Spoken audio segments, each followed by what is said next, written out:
All right, guys, let's go and kick this off. I know more people will be jumping on here a little bit, but we'll go and record it, and those that need the recording can catch up on what they missed. So, anyway, yeah, just this is going to be pretty informal. What we're going to be doing is a town hall here with ATG, and today we've invited a couple guests. Gary LaQuia, is that how you pronounce your last name? You were almost there, man. It's LeQuay. LaQuay, Gary Yep, LaQuay, and go and tell us where you're from, Gary. for sure. Yeah. So I'm with the SenseFly, based in Raleigh, North Carolina here.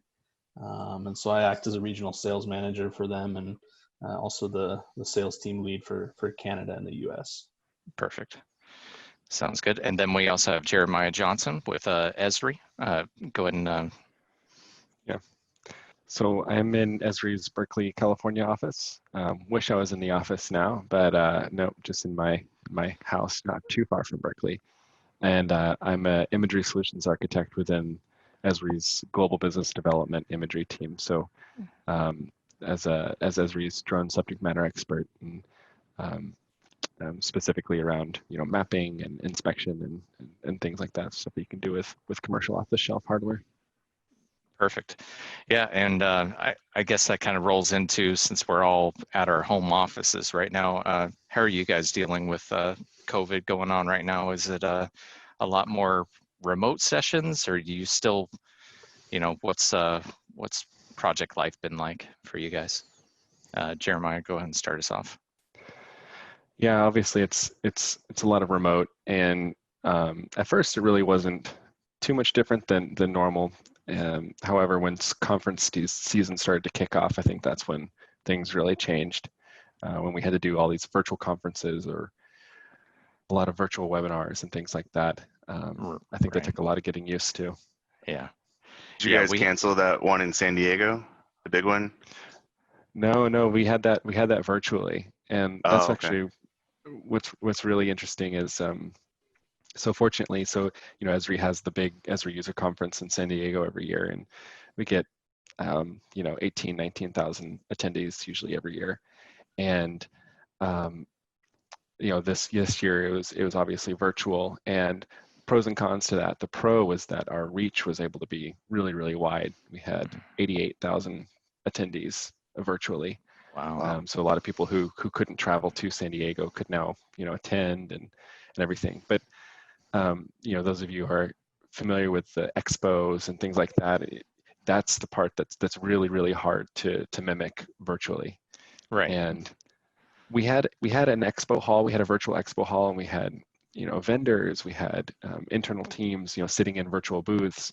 But virtually it's very, very different, where if I'm sitting in like the SiteScan drone booth, and I can kind of see people are interested and they're like, hey, you have any questions? That there's none of that virtually. You're sitting there waiting for the chat to fill up, or for meeting requests and things like that. It's just very different.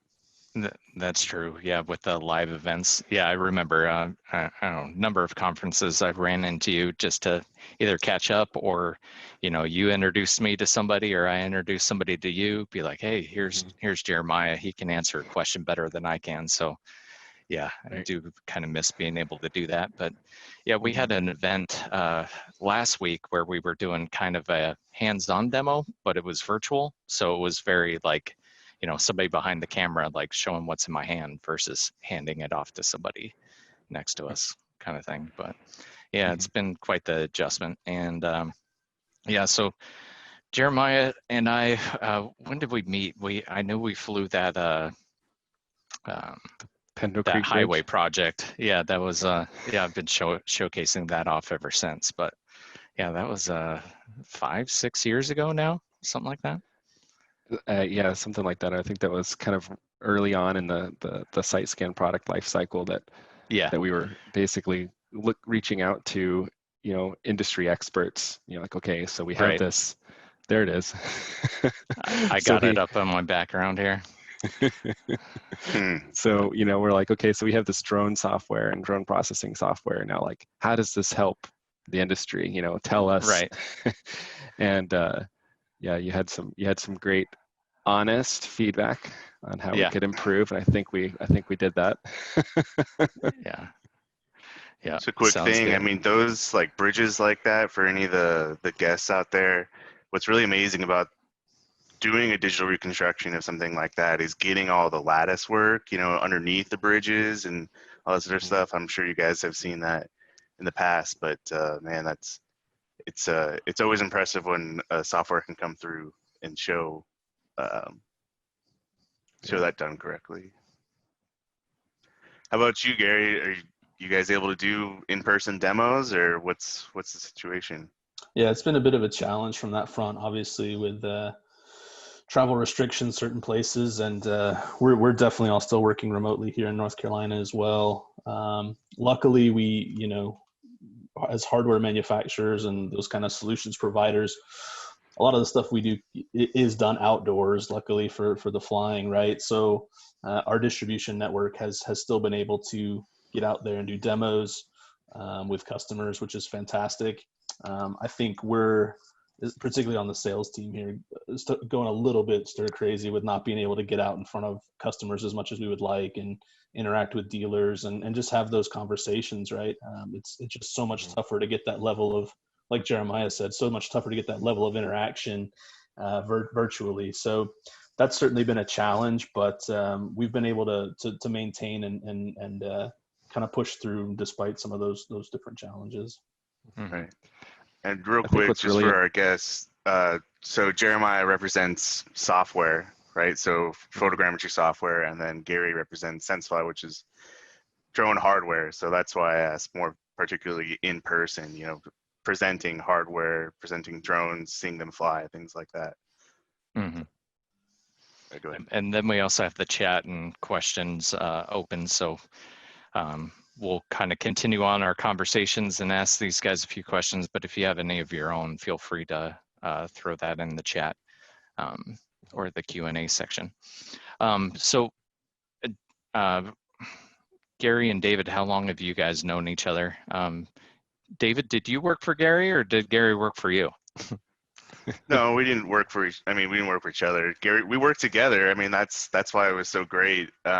Gary sold a shit ton of drones in the Pacific Northwest, and then me as the trainer for the things that he sold, I got the opportunity to train his customers. So I would fly out, I would go see them on site, I would train them on the hardware and the software and use cases, and we try to get as much information ahead of time on what they're trying to get done, and that's what I try to teach them when I'm there. And I had never really been to the Pacific Northwest until I started doing trainings for Gary, and I loved it.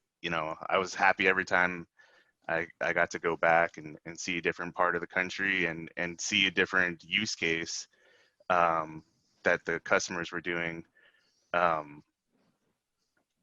don't know, Gary, you want to touch on that or something? I mean, we had some pretty interesting, like, remember that, was it the high school that worked with the Oregon Game and Fish? I remember this is a while back, but we were doing one.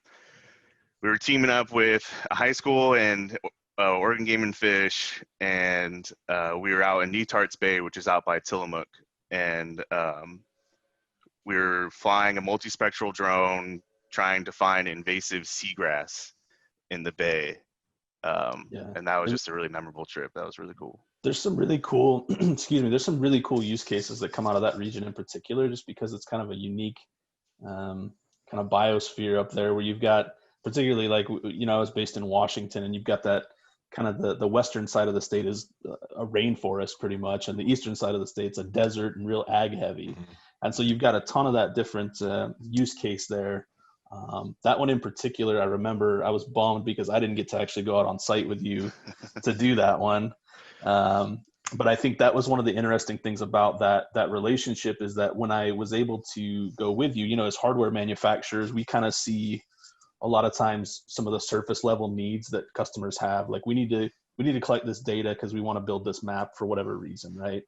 But being able to get on site with Dave, and in particular, a lot of times with service providers also, is you get to kind of see how they integrate with different levels of software, the outputs that they need for that to be able to actually get the work done. And so to gain a better understanding of that's always really, really interesting for us as hardware manufacturers, because it helps us to kind of tweak and change things around a bit so that we can understand what the customer is actually doing with the data a little bit better. Yeah, let's go and expand on that a little bit. So basically, Gary, when people come to you, say like, hey, I'm looking to get started in drones, like, is there kind of beginner's package you talk to them about first, or do you dive into find out their specific needs and then kind of tailor that into there? Yeah, that's kind of the way that we like to handle it, Justin, is it's about there's no one size fits all thing, right? It's got to be tailored particularly to the customer. Some folks have experience with drones, some have no clue, and so that's the kind of entry level to start with, right? We got to figure out what is the actual need that they have, and what's actually realistic for them to run and support as a program. So if it's folks that already have some experience with drones, then maybe we're talking about programmation, right? It's like, how do we build this into an actual business unit for our company that helps us make money or save money? And so then you're talking about, okay, well, here's maybe the drone packages you should look at, and also think about standard operating procedures and the legality of it and the chain of custody for the data, right? Who's going to process all this stuff and where are you going to store it? And so those are the kinds of conversations that we like to have, as opposed to just pointing, one way or the other as far as a hardware or software solution. Those are really what help build those lasting relationships as well, and can really lead to some nice outcomes and success for the customer. Right. No, that's an excellent point, especially with the hardware is always ever changing. So, as the next new thing comes out, it'd be nice to have that relationship with you and be able to pick your brain on like, all right, this new version is out. What do you think of that, to be able to do that? And Jeremiah, how about you on, kind of the software side of things? I know you guys have changed a lot since we first met with 3DR. Esri acquired you, so maybe you can kind of walk us through, how that transition's been for you, and then some of the next upcoming changes you guys got going on to the software. Anything that, if you can share it, otherwise, lead into it as best as you're able to. Yeah. So, my background is manned aviation, manned aerial acquisition. So that's kind of where I got my start early on in my career. Went through flight school and all that, and then quickly moved to drones. We had it's actually a crazy story. We had we're flying a Bell 206 Long Ranger helicopter, and the tail rotor failed. We were in eastern Colorado, and basically the drive shaft between the turbine and the tail rotor sheared inside the tail boom. Wow. So we lost the tail rotor, and kind of, it was like great pilot, two-time Iraq deployment, Apache helicopter pilot. And, he just basically, I don't want to go down this rabbit hole, but it's a really cool story. He said, typically when a tail rotor fails on a helicopter, you want to get as much speed as possible to try to wind vane the helicopter, because as long as the helicopter is moving forward, you kind of have to have that wind vane effect. And then you just fly to the closest airport and land like an airplane, like on a runway, just kind of skid on the runway. But when you're doing aerial acquisition, you're not flying at 3,000, 5,000 feet to be able to dive down and get that. So he kind of had to fight that instinct to dive down, and instead pull back and kind of let the helicopter spin and do its thing. And so, I think he had a little bit of warning signs as he was flying that like something was going wrong with the tail rotor, and so he was already kind of mentally kind of in the zone. And when it finally snapped in the helicopter, it started to roll. Which way did it roll?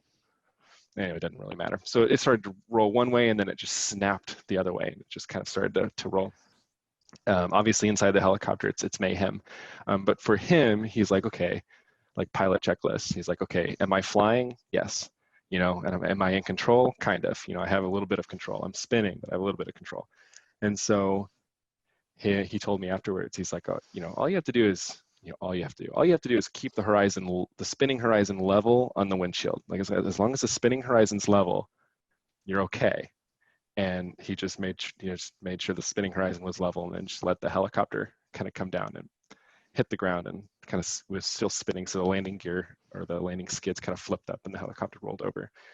And that was that. But so we totaled a $3 million, $2 million helicopter. We had a $750,000 LiDAR sensor and aerial acquisition equipment in there that, I don't know if it was trashed, but I mean, it definitely needs to be all recalibrated, all the IMUs and everything. Wow. All to generate like a point cloud of a right away. It just seemed like really silly that we're putting ourselves and our hardware into this type of situation. Right. So that's when I started to think about drones. And the 3DR at the time was doing just drone hardware. So one of the first U.S. companies to try to do hardware for the consumer.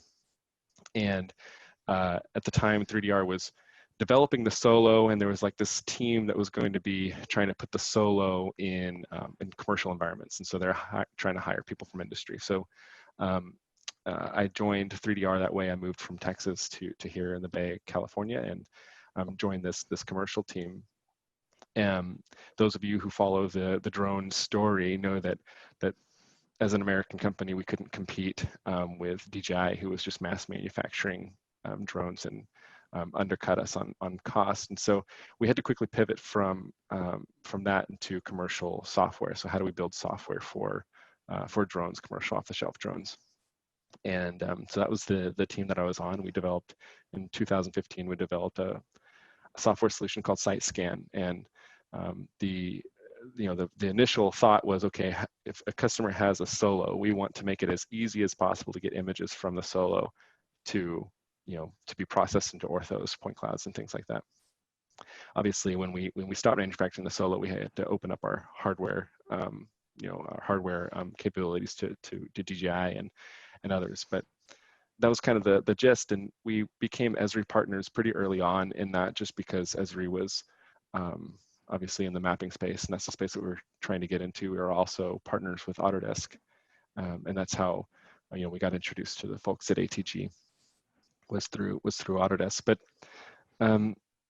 through the years as business partners with Esri was also developing their own application called Drone to Map, which was basically it was a Pix4D engine wrapped in an Esri software platform called Drone to Map. And so we kind of supported them in developing a free flight planning app in the marketplace for Esri users who want to use Drone to Map for the processing instead of SiteScan for the processing. So there's already kind of that link.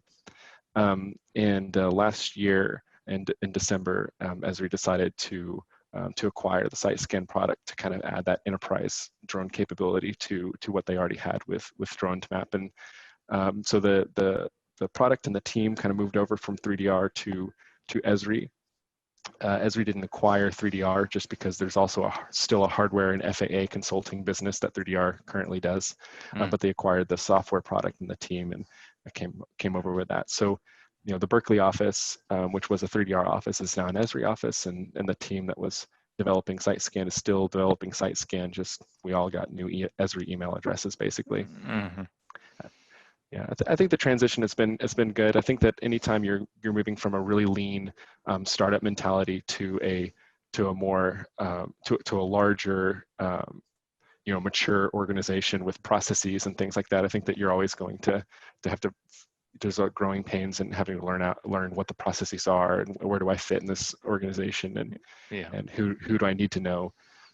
But it's been 8 or so months now, 8-9 months, and we're doing really well so far with the whole acquisition. That's great. You guys have as far as where the industry is trending, what are some things, both Gary and Jeremy, what are some things you guys are working on right now to for some of the changes? Like I think one of the most common questions David and I get is, when is LiDAR coming to drones? So we've seen a few videos, we've seen a few things happen, but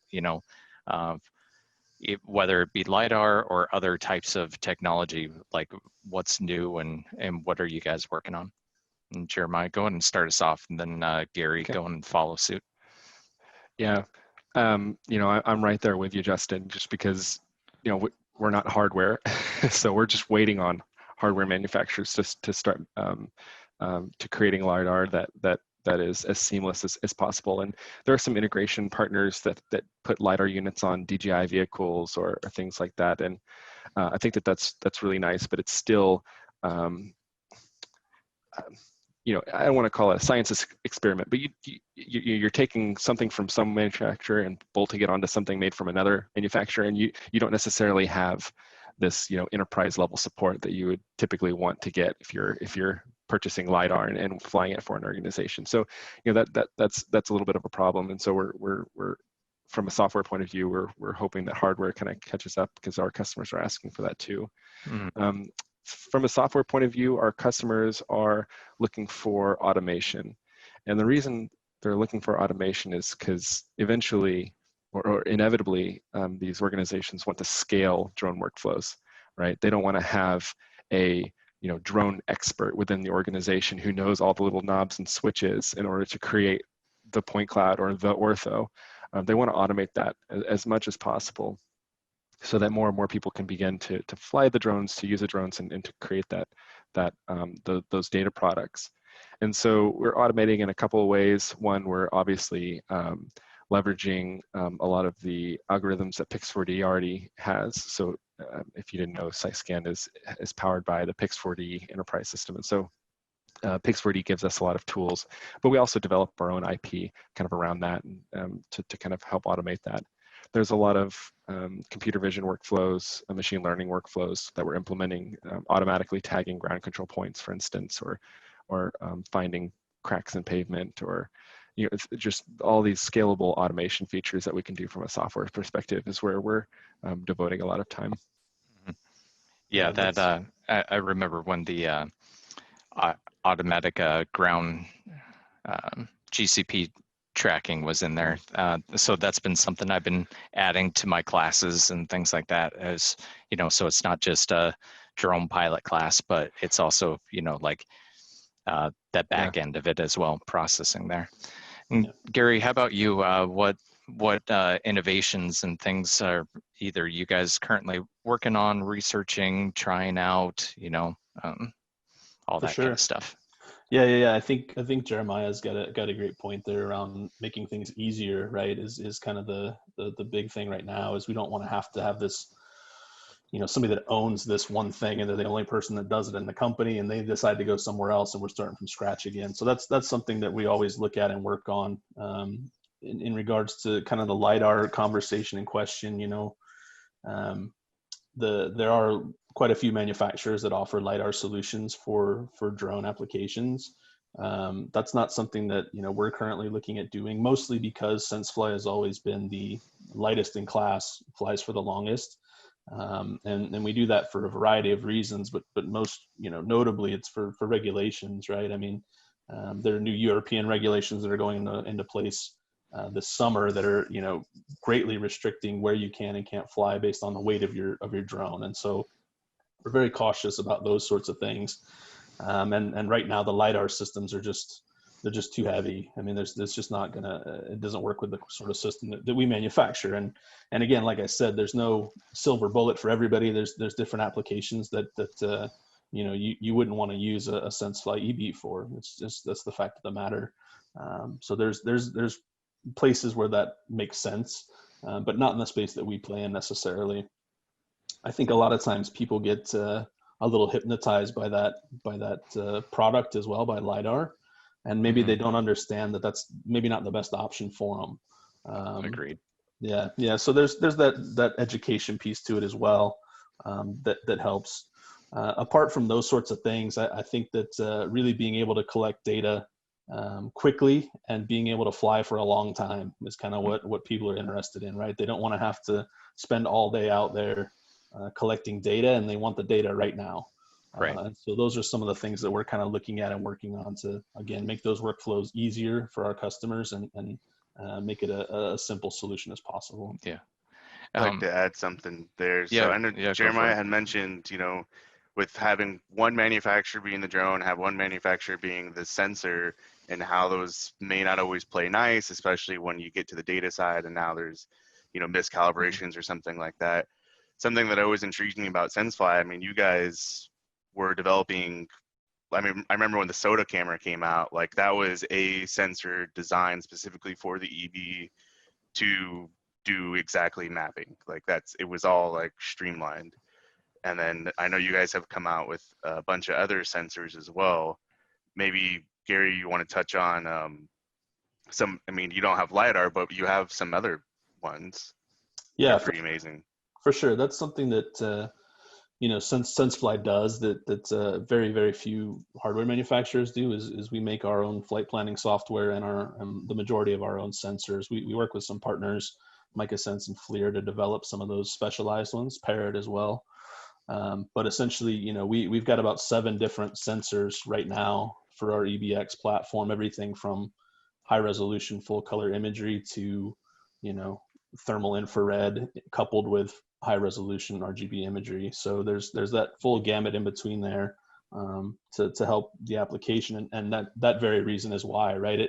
It's a lot easier to make those systems integrate and work well together if they're all based off of the same thing, right? If they're all coming from the same manufacturer or company. And that's the kind of motto that we've tried to live by for the last 10 years is that we want to make this an easy solution and to work right for these enterprise and commercial customers that we deal with. Mm-hmm. Mm-hmm. Yeah. Well, one thing that kind of intrigued me that you guys were talking about, I know, kind of versus us, we're primarily just work in the United States, but you guys, both Jeremiah and yourself, Gary, you guys have a lot of global considerations to consider. You had mentioned the weight limit on some drones there. So, just kind of educate us a little bit on some of the things you do take into consideration. And, I know for a while we had some restrictions and still do with DJI and government work, things like that. So, as well as the BV loss too, Gary. I think that's interesting. Yeah, absolutely. It's something that we have to take into consideration because we are a global company, right? We're based in Switzerland with distribution partners worldwide, and so it's a challenge to meet changing regulations, particularly now in the drone space, to be able to make sure that your product is compliant in all those different places and that you've got the ability to serve customers in the same way. And so that's a challenge, but something that we've been aware of for a while and have worked to make our product sort of in a modular fashion to be able to adapt and change with those growing concerns. Dave, you mentioned like BV loss stuff. That's something that we work closely with the agencies here in the U.S. to try to push that forward and make it easy for our customers, where it's not a huge application process or waivers or going through all those sorts of things, where it's just we own an EB and we're licensed properly to fly. Let's get out there and be able to do it. And we do that by, again, making sure our product meets certain weight regulations, safety requirements, so that we're not gonna cause harm to anybody. Mm-hmm. Real quick for the BV loss is beyond visual line of sight for everybody else out there. Well, appreciate that. And then Jeremiah, how about you? What about some global considerations that you've had to deal with recently? Yeah, so we're building software that both flies the drone, so we have to think about some regulations around flying the drone, but we also think about regulations around the data. The flying of the drone, it's not as difficult because for the most part, the rest of the world kind of follows what Europe and the United States kind of set. And there are some minor differences in distance from pilot or distance from other individuals or flying over people. There was some minor little differences, but for the most part, there's like this kind of consortium that kind of gets together and makes sure that generally we're speaking the same language aviation-wise, and obviously this goes all the way back to the beginnings of international aviation travel. But little things that we have to think about is, for example, in Japan. So in Japan, you have to have permission to fly a drone over somebody else's land, and that's something that doesn't exist in the United States or in a lot of other countries. So.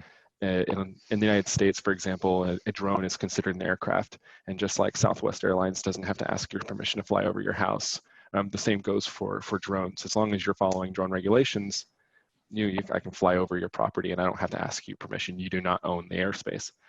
In Japan, that's a little bit different story, and then you have to actually get permission from that landowner to overfly their site. And it can become pretty difficult, especially if you're a construction company in Japan and you're building on this site. Those who are familiar with drone stuff knows that you want to overfly the site just a little bit to make sure that you have the overlap for the site, and you don't want to get 20 people's permissions every time you want to do that. And so we have the first thing that we had to do was develop like a geofencing module, which means no matter how crazy of a flight polygon you're defining, so like maybe if you're making like a U-shaped polygon, the flight path should never cut the corner across the U. Even if that's the shortest or quickest way to capture the U, it should never cross over. And so you can kind of set that, and the polygon turns red, and ensure they will never leave that polygon. So you can kind of define that polygon on the parcel and then have it fly that. Something else is just being able to create a lot more oblique photography to try to get a little bit more overlap on those edges that we need. So there's little small things with flight planning. The big thing that we're dealing with right now is just data sovereignty. When you're a cloud processing platform, and originally this was based in the United States and Amazon, services in Virginia. When you were talking to other countries, they're like, well, this is public funded data. This data needs to reside within the country, and so being able to deploy across internationally is something that I assumed was easy. I had assumed that if you can deploy in Virginia, you can also deploy in Ireland or Japan, but unfortunately, it's actually not that simple. There are some data centers that are identical, like for example, the Virginia data center and the Ireland data center are identical, but other data centers like the ones in Luxembourg are different. The ones that are in Tokyo are slightly different. And so each little data center that we have to deploy to gets its own little flavor of site scan, just to make sure that everything runs. And so that's been the biggest thing, especially when we have machine learning and computer vision tools. Those tools you can't be sending data to the US to be analyzed, to be sent back. And you have to think about how the data is being transferred across international borders. Data centers are, because it's a cloud processing platform, it's like the server location of that. Is that what you're saying? Right, that's exactly right. Okay. Yeah. Gotcha. Yeah. So, if you're processing locally with, Pix4D or Drone2Map, that's not necessarily a concern. But when you're uploading data to the internet, you want to make sure that that it's following the protocols of the country that it's created. And United States has similar rules as well. It's just a lot easier for us to follow because a lot of Amazon's data centers are in the US. But for instance, if you have a federal contract, you can't fly a military base and then send the data to India to be processed, right? You can't cross the country borders. So you have to kind of think about that. And it's a weird thing to think about, but it gets a little tricky. Yeah. Well, Okay, yeah, go for it, David. I was just thinking that what you're explaining with the polygon and not crossing over, that's really interesting. And obviously a lot easier to achieve when using a copter, right? Versus a fixed wing. So I just was curious, Gary, I mean, are you guys still making copters, or is it exclusively fixed wings now, or what do you? Yeah, so SenseFly is based, solely on doing fixed wing drones now. Yeah, okay. So we're part of the larger Parrot company, Parrot Group, and there's a couple of other companies that are in there with us, and Parrot's focus is kind of on that quadcopter, the multi-rotor realm, and SenseFly's focus is fixed wing, which is what we started doing 10 years ago, and is really what our core competencies are based around. And so it actually works at a really nice complement to each other, these two companies, where we can have that real specific focus on one thing and trying to make it the best in the field. Gotcha. Okay. Yeah, I wasn't sure if you guys were still making the Alvarez or not, or whatever. Yep, that one's been discontinued. Gotcha. Yep. Okay.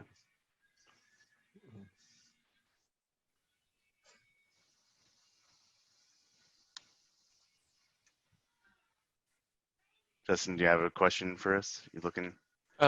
No, go for it. And go for your next one. I'm just kind of Well, reading through some things. Here's a question. So, Jeremiah, I mean, so we have, so you guys make flight planning software for DJI products, right? Mhm. Is that right? Does it, That's and right. does it work with other copters or specifically for? Mhm. Okay. So right, for the most part, most of our customers. So kind of to talk about what Gary is talking about, you kind of have these two worlds. You have the fixed wing worlds, and they have their markets and their use cases, and then you have the multi-rotor world, and they have their market. We're starting to see some VTOLs coming out there, but those aren't widespread just yet. But so our primary focus, our use cases have always been multi-rotor, just because SiteScan was always a AEC focused software.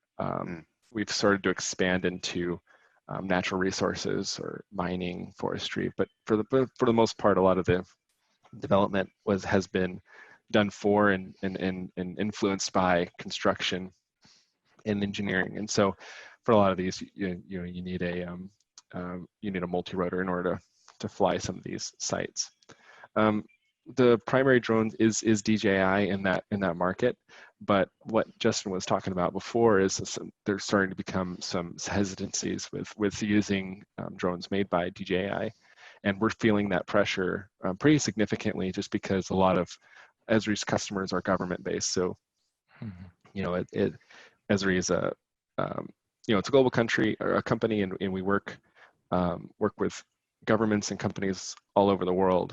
But the primary use for GIS is typically by governments, to do. So a lot of our revenue actually comes from governments, and so they have their concerns with DJI. And so without saying too much, just know that we have some non-DJI hardware that's going to fit the bill for some of these customers, and we're going to be announcing that in the next a couple months. We're just going through last stages of integration and testing, and you'll be able to see that coming out pretty soon. But it's difficult. You have DJI, which in my past 3DR days, we went head to head with all the time, and we saw how, honestly, their hardware is brilliant. Their hardware is great.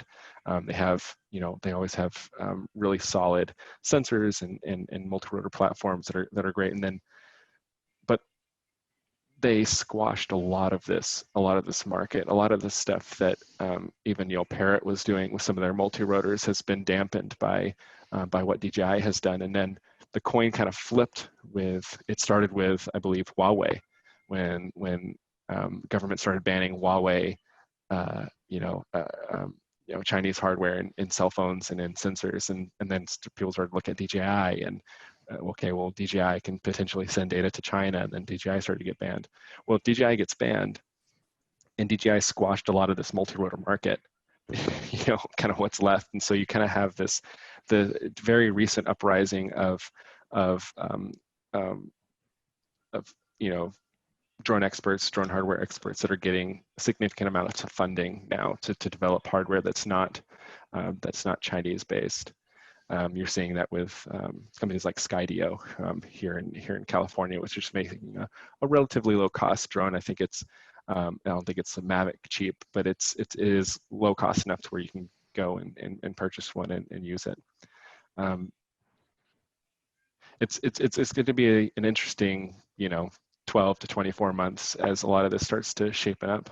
And kind of to talk about the global stuff, And then there are other countries that just don't care, and they're going to be using DJI, as long as DJI is the drone that they want to use, they're going to continue using it. I had a conversation with folks in New Zealand with the New Zealand military, and I brought that up. I said, are you guys concerned? Like, nope, not in the slightest. Okay, all right, moving on. Nice. I think Yeah, we've seen that as well, Jeremiah, just kind of in, you look at some of these larger customers that are setting aside big dollars to build program, or even like the government sort of clients where they have to ask for these budget requests a long time in advance. They're a little bit hesitant to say, hey, I want something that's a Chinese made product, or we need that, because if it gets banned, what are you going to do with all that stuff sitting on your shelves? And so we've definitely seen that as well, that there's this bit of a gap opened up in the market for some other competitors where DJI had totally, I mean, like you said, they just squashed that market to such thin margins for anybody that wasn't manufacturing in China that it became really difficult to compete. And now there's a bit of a light at the end of the tunnel for some other manufacturers to get in there. And I think it's, at the end of the day, it's a great thing, particularly, we don't necessarily play in the multi-rotor space, but it introduces competition that'll breed innovation and better products for customers at the end of the day. So that's exciting. Mm-hmm. Quick question for you, Gary. What happens when somebody says, why would I buy your drone when I can spend $1,500 on the DJI? Yeah, it's a good question, man. And that's something we come across quite often. And it involves really talking about flexibility and purpose, right? We talked about this before. It really depends on what you're trying to do. Even on smaller construction sites, sometimes where you typically think that's multi-rotor territory, sometimes it makes sense because you can spend so much less time on site because we cover so much more ground quickly with a fixed wing. Again, it's not the case every time. We don't work for everybody, but some of those sorts of questions have to pop up, right? It depends on the kind of work that you're doing. What are you actually spending now? How much time will you be saving? Do you need flexibility with sensors or with RTK capabilities? A lot of those things come into play when we try to have those discussions with customers. Right. Well, I know we use at ATG, we use copters just because what we do mostly is we're going to take LiDAR scanners on the inside of the building, right? So we're going to go room to room, get the full interior, right?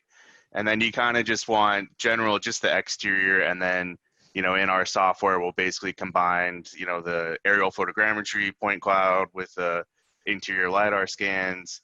And so, we don't it's really just one building, right? But then I imagine in some situations like we've done, warehouses or lumber yards or, huge manufacturing plants and things, things like that where, yeah, why would you want to spend all day flying a drone with a copter switching out 6 different batteries when, you could just fly it once, right? I mean, what are you guys up to in acreage now? Like 300-400 acres, 200 acres? So yeah, so it depends on kind of what sensor you're using, but we're flying for an hour and a half at a time on a battery now. Wow. So with the traditional SOTA sensor that you mentioned before, Dave, just a full color, high resolution, full color sensor, you're over 600 acres on a single battery in that hour and a half time. So you're covering a lot of ground and capturing a lot of data. Well, that's telling for how much the industry changed there, right? I mean, I remember 200 acres was pretty cool a couple of years ago. Absolutely, yeah. Now we're talking about 600. That's insane. Absolutely. Yep. What about some, let's go into some tips that you guys like to kind of share when you're discussing with potential customers or ones that you've dealt with.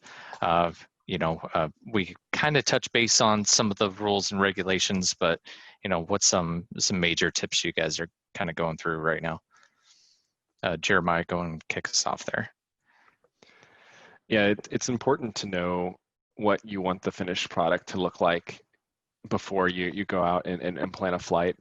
In this, the more you do it, the more you get experience and you start to learn these things. But when you're just getting started, and you have, in the SiteScan flight planning app, you have a series of different flight modes you could choose from. You have something as basic as an area survey to something a little bit more complex, like a vertical scan.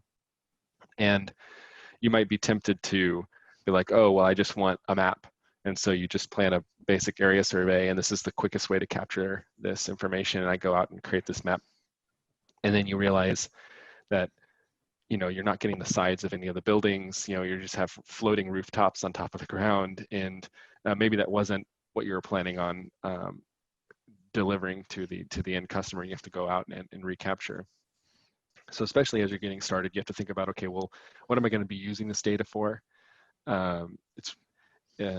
You know, and what sort of data quality, because all this defines, you know, how high you're flying off the ground and what your camera angles are. And at least for the SiteScan flight planning app, we try to make that as simple as possible, but we can't make, you know, we can't make all the decisions for you. There's going to be some decisions that you'll have to make in terms of, maybe you're going to be combining flight plans. Maybe you're going to do a perimeter scan, and then you're going to do an area survey and merge those photos together to create a data product. You have to kind of think through some of that stuff before you just go out and grab the drone and take off and go fly. Yep, Sounds good. That's a great point, man. I think that's one of the things that I always try to mention to people as well is don't buy this thing today and think you're going to go collect good data tomorrow. As simple and as easy as hardware and software have become to use now, if you're just going out there the first time, it can be a real challenge to get a good quality product to get what you're looking for. So I always tell people, spend money on training, build that into your budget right up front. And then after your training, don't wait 2 or 3 weeks or a month to get out there and fly it again. Like, keep going with it, stay with it, do a flight every day until you can do it in your sleep. And usually I recommend a couple weeks of just doing practice flights, just practice collecting data, running it through your software, making sure the outputs are what you want. Just because there's a lot of variables in there, right? And making sure that you understand how to adapt and change with those things is important. And there's really no substitute for that experience other than getting out there and flying and running the data and making sure that you're getting those outputs. So those are the big ones is budget to spend on something on training. And then after you've bought it, fly a lot right away.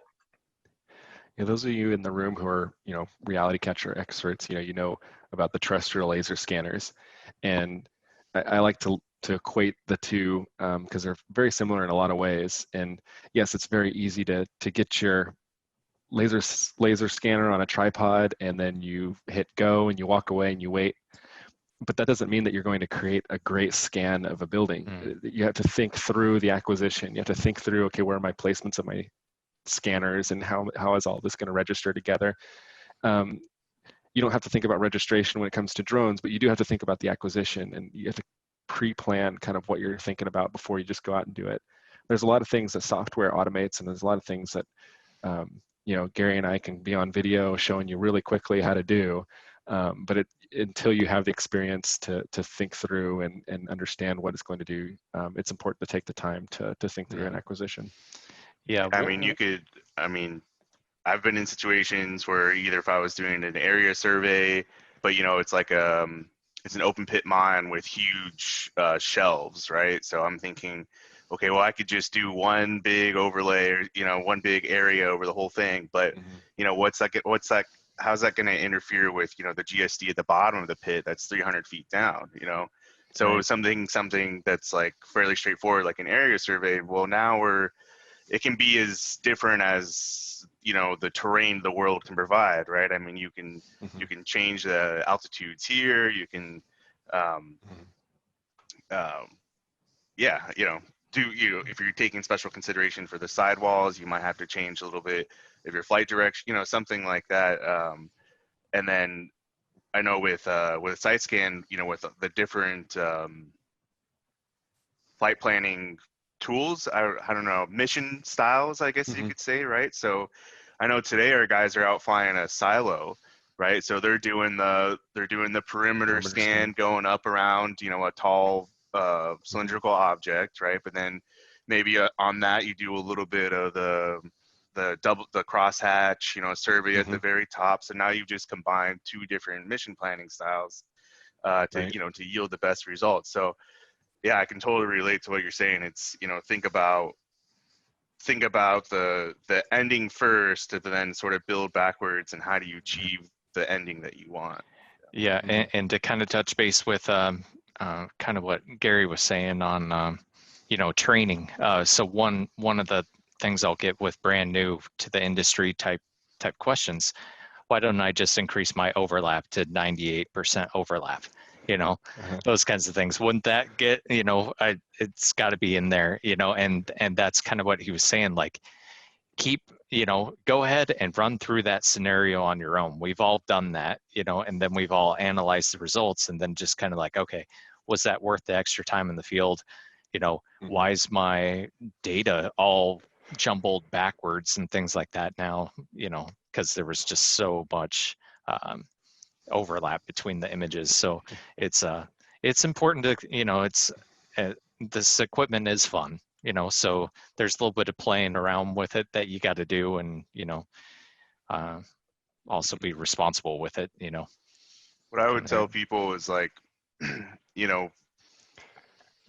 what makes you a good pilot is knowing how much is too much and how little is too little, right? And because when you process, you're going to collect all this data, right? It's going to take time to process it. It's going to be, thinking about, again, towards the end is like, okay, well, do I want my computer to be spending the whole entire day processing? Or I guess if it's a cloud platform, it depends on how many images, something like that, right? But did I collect too much and now I'm paying for it with processing time? So knowing your environment, knowing the outputs, super important. Let's see, we got a couple minutes left. The only question I had was like, does anybody want to share like a fun story about like, maybe where, being in the drone world had taken you, or an interesting use case, or, something that happened that, Yeah, and along with a fun story, if you guys have anything you want to plug, how we can reach you. David's going to go and pull up the slide to how kind of do all that. But Gary, why don't you kick us off? Yeah, for sure. So I think Dave mentioned a bit at the beginning some of the fun stuff we got to do together up north in the Pacific Northwest there, and they tie me to a desk now here in North Carolina. They don't let me out very much to get to do the fun projects, unfortunately. The marketing team gets a lot of that fun stuff these days, as well as our support team. And it makes sense because they're truly the experts in doing that data collection and telling those stories. So that's great that they get to do that. I'm thinking some of the recent projects that I've seen us participate in that I thought were particularly interesting. There was a big mapping project that we did out in Colorado for looking at trying to recreate and reconstruct some Japanese internment camps from the World War II area out in Colorado. That were really, really a cool story. And I think the New York Times and New York Post ended up picking up that story. And so there's more information out there about that, as well as on our website, we have the blog posts and everything for that. One of the things that we weren't involved in directly, but I thought was interesting, that as I was kind of prepping for our discussion today, I was watching a National Geographic show the other day, and it was about these guys that were trying to uncover and find all of these old Aztec ruins and temples in Mexico and in Belize. And what they would do is they would fly with manned aircraft, generally collecting some LiDAR data. They found out that they could use some drone data, photogrammetry, and also some LiDAR data to pinpoint where these old sites were at. And then they would use that data in conjunction with augmented reality, be out there in the field with a small GPS unit with a screen on it, and they could look at this temple that was completely covered by jungle that you couldn't see 30 feet in front of you, but they could see what that reconstruction looked like. And it was just incredible to me that people are using the technology in this way. Really, really interesting stuff. And I think that more and more of those humanitarian sort of cases, those archaeological cases, that's kind of stuff that I'm interested in personally. But there's so many different uses that are just interesting and wild that people are coming up with these days. I think we do a pretty good job of detailing and documenting a lot of those on our blog. We have a whole separate website called Waypoint that details a lot of these use cases. Everything from, you know, what are they being used for, to what are some of the ROIs that people are getting from using these products. So you can find all that at waypoint.sensefly.com. And all of our social stuff is there as well. But you know, we're happy to be able to participate in the conversation today, and I'm interested to hear what sort of cool stuff Jeremiah has been into as well. Yeah, yeah, I've been locked in my room for the past few months, but before then, it's something that a lot of people don't realize. So the Super Bowl seems like it was years ago, but it was actually just in February. I don't know if you guys remember the Super Bowl. Right. One of the things that I learned that I don't think a lot of people know is that anytime you have a major event like that, the Super Bowl, or you know, anything, not just any sporting event, but huge events like that. Anytime the federal government's going to get involved, so the Secret Service, the FBI, anytime that they're going to be on site, they require the local government to give them an up-to-date 3D model and map of the event space. And they use that to do really, really interesting things like sniper positions, line of sight analysis, movable and immovable barriers. And I found out what a movable barrier is. And so the Super Bowl is in Miami. Miami is a you know, has site scan customer, is a site scan customer. They have drones, but they had kind of like this 3-day gap in which they had to completely capture the what's the stadium's name? Miami Gardens Stadium and surrounding area that's been built up for the Super Bowl. And so I flew out to help support them in that, and both the flight planning components and things like that. And this is the week before the Super Bowl, so all of the construction, all the security and stuff has been built up. So we were able to map all of that. And you know, it's really interesting being able to see all of the stuff that goes into an event like that. When I talked about immovable barriers, they had they used the drone scans to find obviously all the streets and everything. Where can you, if somebody was trying to do something and put explosives in a car and was just driving that car into the stadium, what route would they take, and what do we need to block, and how do we block it? And I found out that a lot of these events, they will have a guy in a box truck, and the box truck is full of sand and just kind of parked with the engine running for the entire event.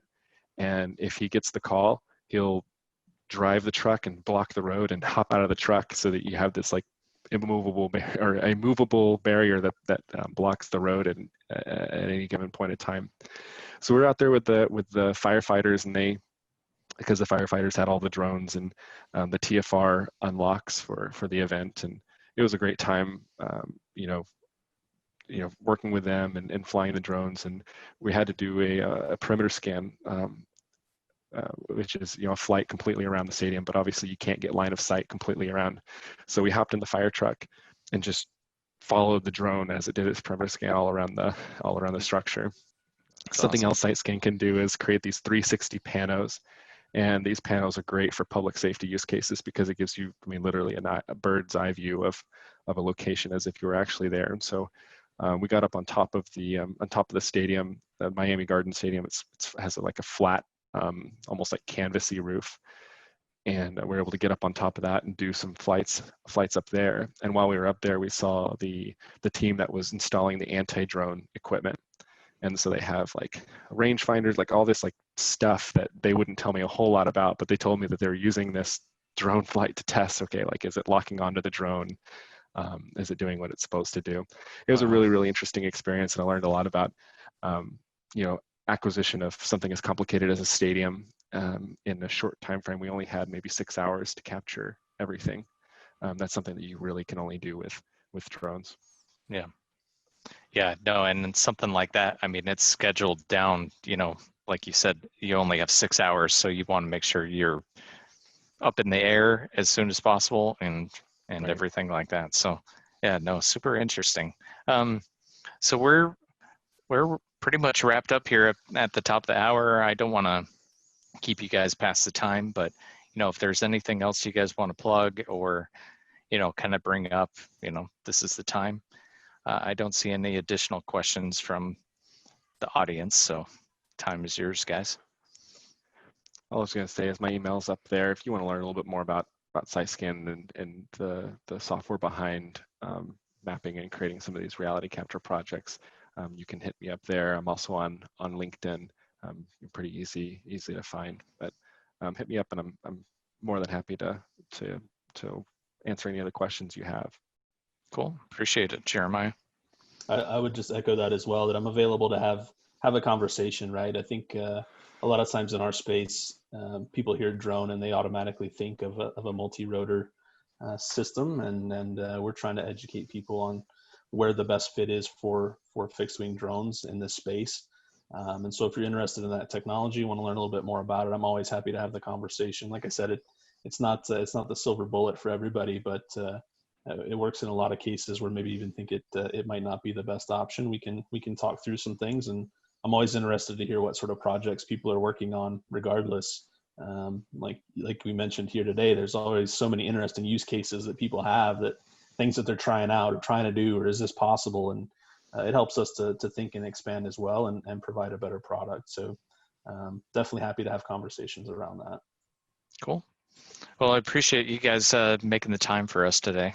So we'll have to Absolutely. do a follow-up one, if not get maybe invite some customers along too as well. We'll kind of expand from there. But all right, well, I'll cut you guys loose so you can kind of get back on with your day. But I appreciate you guys attending and everybody watching. Thanks, Absolutely. Justin. Thanks, David. Thanks, guys. Appreciate it. Yep. Thank you. Have a good one.